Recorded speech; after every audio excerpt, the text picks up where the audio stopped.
Hello guys, so good morning. It's Saturday morning today. Yan, so it's 4 o'clock in the morning. Alright. So ito meron tayo ditong HP board. Yan, laptop, HP laptop. Ito siya. Ayan yung kanyang model ay HP laptop model 14S-C F00570U. Alright, so yan yung kanyang model. So yung problema nito is no power. Kapag ginamitan mo siya ng charger, so walang indication na nag-charge. Then kapag pinower mo, as in totally no power.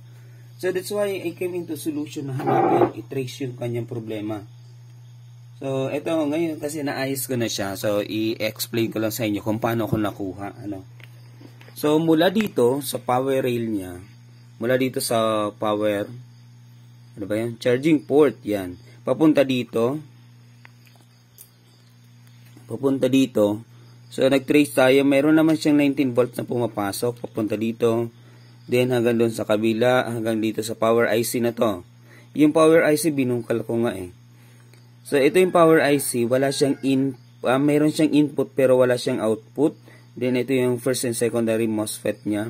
Then dito na sa charging ano na siya. Ito yung mga papunta na dito sa battery, sa ano ng battery connection ng battery. So yung nagtaka ako doon bakit wala siyang output na 19 volts. So dapat isusupply niya yan. So binungkal ko to lahat. So tiningnan ko kasi wala akong schematic, as in totally wala akong schematic diagram. Then yun, okay naman yan lahat, wala nang problema. Ito kanina shorted ito, lahat ng capacitor. Lahat capacitor yung shorted. Dito shorted yung capacitor. Dito ito binungkal ko pa nga, hindi ko pa na ibabalik. Shorted din dyan yung capacitor. So ito shorted din. What I mean shorted, kumbaga may indication siya na parang shorted pero hindi siya actually shorted. Pero most of them, something like we can treat it as shorted kasi sa continuity, as in mayroon siyang continuity ano po dito. So binungkal ko na yan lahat, then akala ko nga wala nang pag-asa eh. So that's why, and so on, ito at last nakuha ko din yung problema. So may capacitor dito, isa, dalawa. So yung nanditong capacitor, yun yung shorted, pinakang shorted. Ito siya which is, kung titingnan natin yung ilalim, as in butas talaga siya guys. Butas talaga siya. Hindi ko ina-expect na makukuha ko yung problema. Ito oh. Tingnan mo, napakaliit lang niya. As in totally napakaliit lang pero butas yan. Butas ang ilalim niyan. Ayan oh, napakaliit lang, di ba? Ayan. Ayan oh, kung nakikita niyo yung butas. Ayan oh. As in totally hindi yun lang, hindi ako makapaniwala na nakuha ko yung problema niya. Ayan siya guys oh. Close up natin. Ayan. So di ba? Kita naman yung butas, di ba? Ayan oh, basag. Ayan siya oh, basag siya oh. Wait lang. Yun. As in totally butas talaga siya. Wala na. Ayan oh. So nakikita niyo ba yung butas? Ayan oh. Ayan, butas, as in totally butas talaga siya. So yan yung shorted. Talaga as in totally shorted. So pwede natin yang palitan, pwede natin siyang tanggalin. So ngayon nung tinanggal ko na siya, wait lang. Ibalik ko lang siya sa center. Ayan.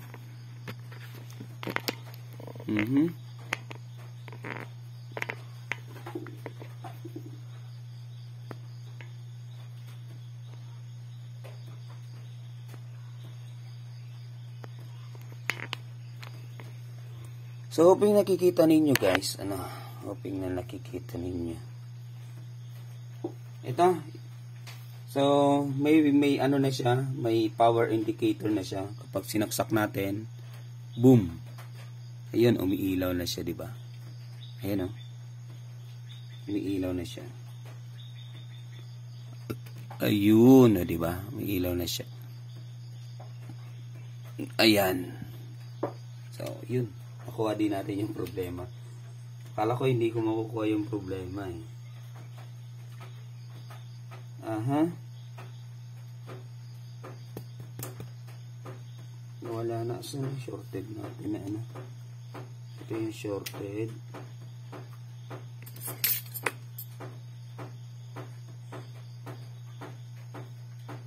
Ito. Baka magkalimutan pa. Mabalik pa natin yan. Sige. Ibalik na natin yung ibang component.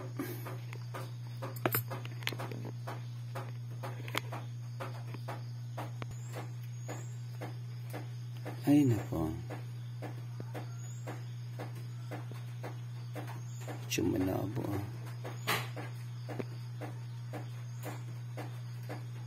Ito siya guys. Ayan o. Binungkal natin yan. Then binalik na natin siya. Ito yung tinutukoy ko. Ito. Dito sa anong ito. Ito yung maliit na capacitor. Then dito naman yung isang malaking capacitor ka-size nito. Ayan. Ka-size niyan. So. Ito. Hayaan na lang natin. Tanggalin na lang natin yan. So dito. Binalik natin kasi hindi pa naman siya sunog.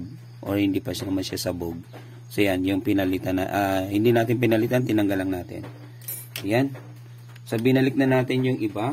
Then, yung isa, ito yung pinakang damage. So, hindi na lang natin siya ibalik.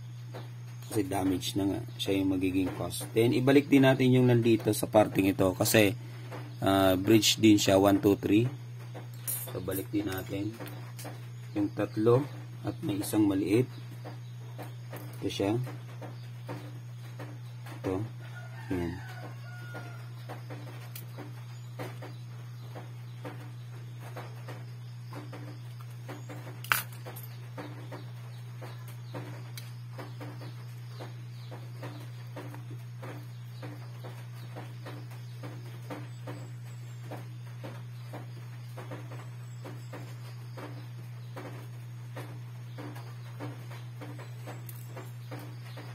Ayan ako, ang liit, ang liit, ang liit.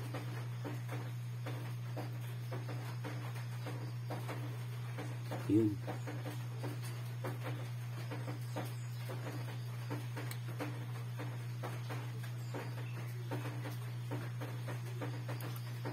Right.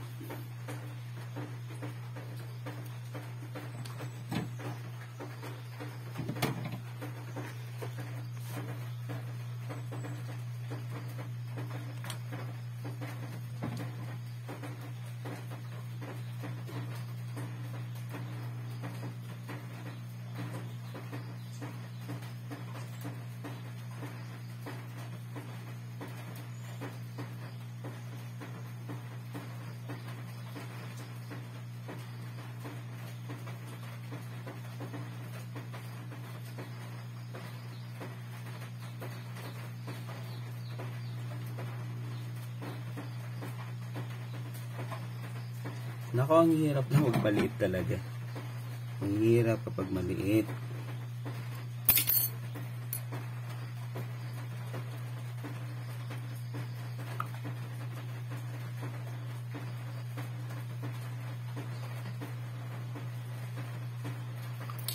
Mahirap pag maliit masyado.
Alright. Alright. Ayan. So, nabalik na natin yung mga binaklas natin. Kasi lahat capacitor yung shorted. Kaya binaklas ko yung mga shorted na capacitor. Hanggat nakita natin nga, yun ngayon nandito nga ang capacitor, yung pinakang, yung sira. So, yung nga, sabi ko nga, everything is okay. So, pinag-iisipan ko kung yung ITI ba yung problema niya. Hanggang sa nagbakasakali ako na baklasin lahat ng capacitor ng mga shorted. Then, yun, nandun talaga. Ano? So, yun lang ang indication nun. Basta maraming capacitor, logic lang yun eh. Kapag maraming capacitor na shorted, then hanapin mo, isa-isain mo yung capacitor na yan, baklasin mo sila. Then makikita mo yan dyan. Kung saan. Yan. Palamigin lang natin siya. Palamig, then assemble na natin, then tingnan natin kung mayroon ng display. Then mamaya dadalhin na natin to doon sa customer natin.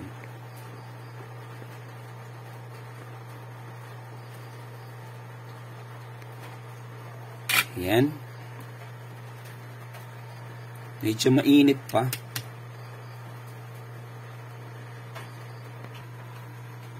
Sige, continue tayo. Tingnan natin kung mayroon pa ba siyang shorted habang pinapalamig natin. Balikan natin yung mga capacitor. Ito. So yun, wala na siya. Hindi na siya tumutunog eh. Wala na siya dito sa ating multitester. Yan.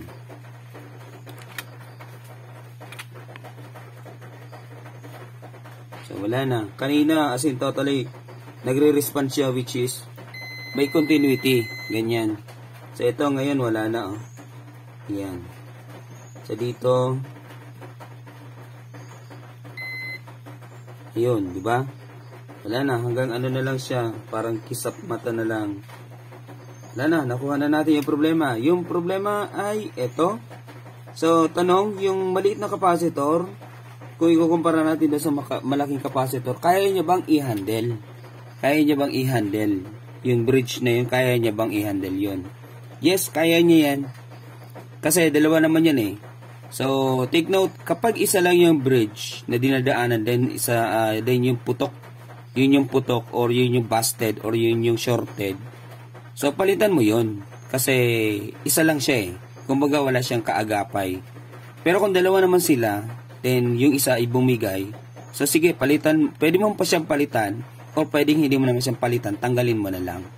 Kung wala ka makuha pampalit, or ka nagdadalawang isip ka na palitan pa siya. So, as long as na mayroong nagko-control, kahit isa, so walang problema yon. Apo, kasi pagkakaiba lang naman nila eh. Malaki yung isa maliit. Kasi nasa design din yun. Right? So, hindi ko masyado may explain, pero yun, ganun lang yun. Sige, malamig na ba siya?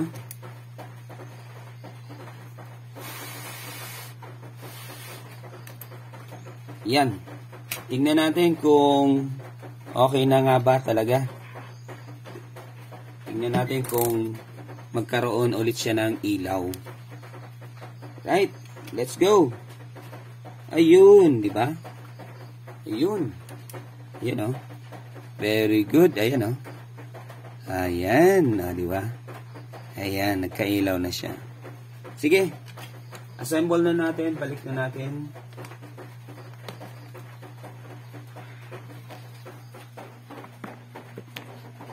Ibalik na natin siya.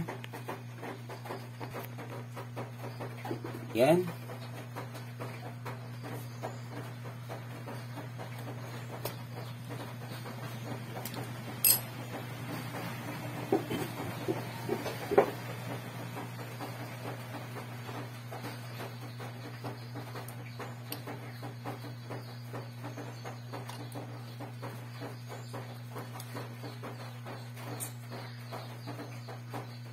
Tingnan natin. Yan, daming langgam oh. Nasa loob yan ng laptop. As in, totally, baka yun yung naging cause kung bakit na-shorted. You know? Na-shorted yung ano natin. yung laptop.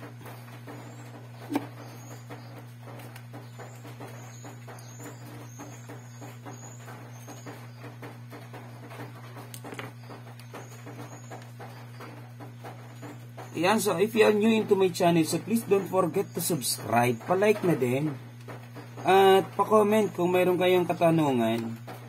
So, ganun lang yun guys, ha. Kasi na-experience ko na din siya. So, nung una lagi ako nagdadalawang isip, paano ko ba aayusin yung bagay niyon? Actually, talaga as in totally, nung unang pag-prepare ko, ganun yun lagi kong iniisip pa, paano ko ba aayusin yung ganitong problema. So hanggang sa nagkaroon ako ng idea, no. So yun, kapag maraming capacitor ang busted, shorted, so possible yung problema niyan ay ang problema niyan ay capacitor. Tanggalin nyo lang lahat kasi hindi nyo naman yan matitest talaga kung alin ba talaga yung problema or hindi. So siguro yung talagang totally mga master na siguro, mga magagaling na mag-ayos. So kasi sinusukat nila yan Sinusukat nila yan. Kumbaga sa voltage or sa ganon. So, ako hindi pa ako masyadong maalam. So, that's why binubungkal ko. So, kung yung nakikita ko, then, pag nawala na yung shorted, so, ibig sabihin, isa doon sa component na yun, yung sira. Then, yun nga, ganun nga.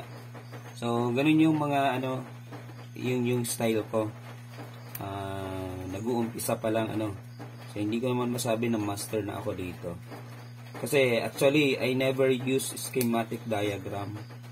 Hindi ako gumagamit ng schematic diagram kasi wala akong source. Wala na tayong internet dito sa bahay. Then, mas sanay ako na walang schematic diagram. So, nagdalawang isip na ako kanina kung maayos ko pa ba to or hindi. Sabi ko, paano kaya? So, hindi ko alam kung ano. Kaya, still, yan. So, God help us na maayos natin yung problema lang din. That's it. Ayun na nga, naayos na nga natin.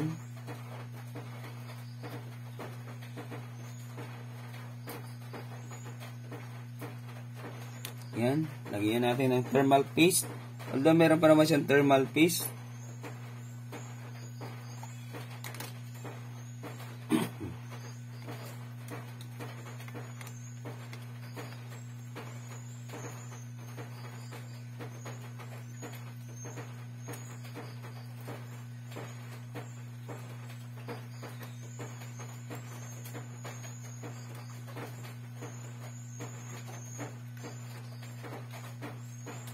So actually, natuto talaga ako ng repair sa sa YouTube. Kasi syempre nanonood ako ng mga nila. Yun. Hanggang sa na-adapt ko siya. Meron din tayong sinusundan yung Russian. Ayan. Ang galing niya, di ba? Then si Northbridge. Ayan, ang galing nila. So, yun yung sinusundan natin. Hanggang sa nakuha na natin yung something like proseso. Something like proseso kung paano mag-troubleshoot. Yun. So, syempre, unahin mo muna yung charger, charging port. Kung mapasok ba na kuryente, meron ba o wala? So, kung walang pumapasok, pwedeng power IC yan. Power IC kapag walang pumapasok. Pag mayroon naman pumapasok, ang power IC niyan is good. Pwedeng mga capacitor or ibang IC yung may problema kapag ganyan. Kaya, tiyagaan lang talaga totally guys. Para makuha natin yung problema. Tiyagaan mo talaga siya. Oops, para saan na ba to? Nalito na ako ha. Tama ba?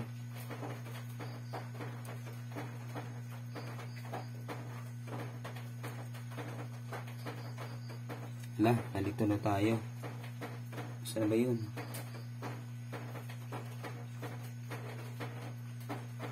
Dito.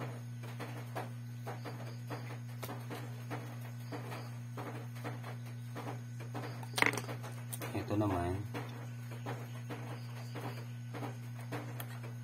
Oops. Yan. Ito naman siya.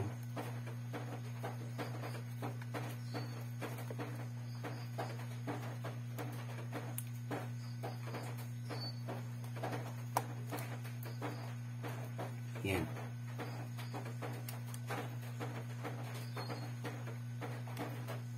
Tingnan natin yung RAM, then test natin kung meron na ba siyang display. Yan, wag muna natin ilagay yung kanyang battery. Sige nga. Ilaw, good. So yun, umilaw na, di ba? Yan. Then power on. Ups, hindi pa pala nakakonect. Sorry. Ayan. So, hindi pa pala nakakonect. Connect muna natin to.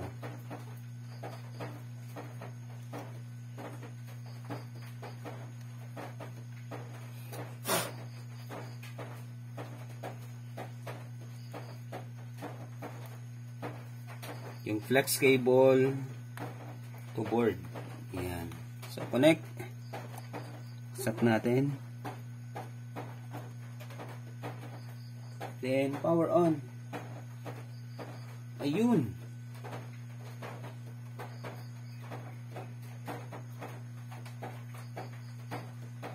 Ayun, nag-plus na siya dito. Asan na ba?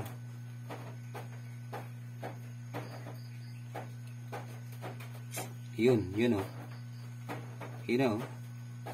Wala pa. Ayun o. Nagbiblink lang siya.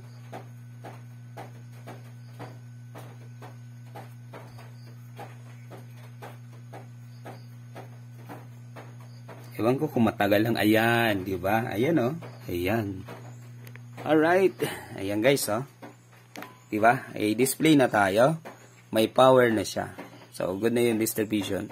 So, ibig sabihin, yung tinanggal ko kanina, kasi dalawa nga yun, in-explain ko pa kanina po. Namatay? Namatay? Nag-restart. Nag-restart siya guys. Ayan, nag-restart siya. So, yun yung in-explain ko kanina, dalawa yun. So, dalawang bridge, pwede natin tanggalin yung isa kasi busted na siya. Ayan, kasi nag-logo na siya. Nag-restart siya, no? Parang recovering. Kinabit ko na pala yung kanyang hard disk. So, ayan. So, okay na siya. So, ganun lang guys. Advice ko lang ha. Kapag magre-repair tayo, so, minsan nakakapanghina ng loob kasi kagabi ko pa ito ginagawa, hindi ko makuha-kuha. So, yun lang talaga, tsatsagaan mo talaga siya. Yun nga, kapag hilig mo nga yung bagay na yun, so, pipilit at pipilitin mo na magawa siya. Kasi gusto mo nga siyang gawin. So, kagaya nito, so, kahit wala na akong pag-asa kaninang umaga, 4 AM, kasi sabi ko, ano na ba yung gagawin ko? Babalik ko na lang ba ito or ano? So, yun. So, hanggang sa na-motivate natin yung sarili natin na tanggalin ko kaya lahat ng capacitor, then baka sakali lang, then that's it, yun. Kasi actually, totally, as in, baguhan pa lang tayo dito sa ganitong industry. Then the same time, nag-i-explore pa ako. Honestly, nag-i-explore pa ako. Hindi pa ako ganun kagaling. Alam ko lang yung proseso. So, hindi ko pa masyadong hindi ko pa masyadong gamay yung voltage checking. Kung ilang voltage ba, hindi ko pa yung memorize. So, umaasa ako doon sa mga ganung bagay. Kumbaga, parang tsambahan or so something like that. Pero, yung tsamba natin, may sense naman kasi iniisip natin, saan ba siya may problema? Pag ganoon, madaming capacitor yung shorted, so, yun. Tanggalin mo lahat ng capacitor, then isa dyan, for sure, may problema. Ayan, so kita nyo naman, di ba? Ayan, so thank you so much. This is always your Cotech. Alden Altamarino signing off. Yan, reminders lang guys, if you are new into my channel, so please don't forget to subscribe. Palike na din, pa-share, at pa-comment kung mayroon kayong problema about laptops, cellphone, desktop computer, printer, TV, and other appliances. Then, I'm going to answer. Thank you and magandang umaga.